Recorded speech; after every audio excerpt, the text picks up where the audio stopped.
Risa Hontiveros, nag-double time sa paninira laban sa mga Duterte at mga Marcos. Ito ba ay nagpapahiwatig na gutom nang makabalik sa gobyerno? Kaliwat kanan ng birada, tinatarget ang mga Duterte. At the same time, tinatarget ng mga Marcos. Ano pa talaga, Risa? Minamadali mo na ba talaga? Para sa 2028 o para sa 2025? Which one? Nagkaalaman na sa Senado o Senate hearing ang mga kapalpakan na ginawa ni Hontiveros.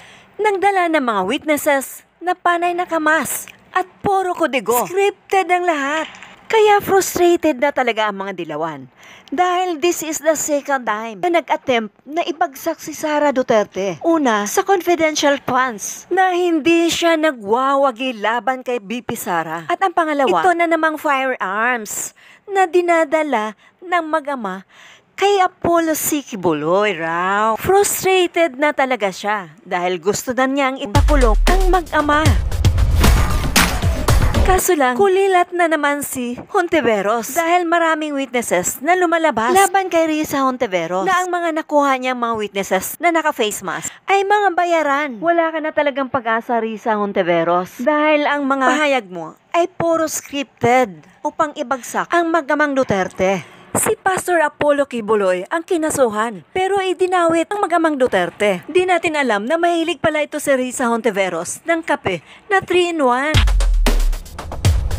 Pero ang lahat ng payag ay hindi panipaniwala.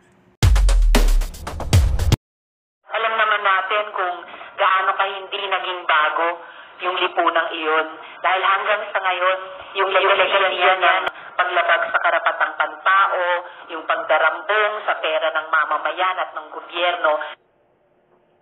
Ang Pilipinas sounds too much like bagong lipunan.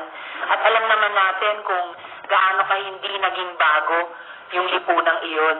Dahil hanggang sa ngayon, yung legasiya niya ng paglabag sa karapatang pantao, yung pagdarambong sa pera ng mamamayan at ng gobyerno, ang Pilipinas sounds too much like Huling-huli na ang double trap ni Risa Hontiveros. Ang patumbahin ang mga Duterte at ang Marcos. Pero okay lang yun, patumbahin mo ang Marcos. Huwag lang yung mga Duterte. Dahil kailangan pa sila ng taong bayan.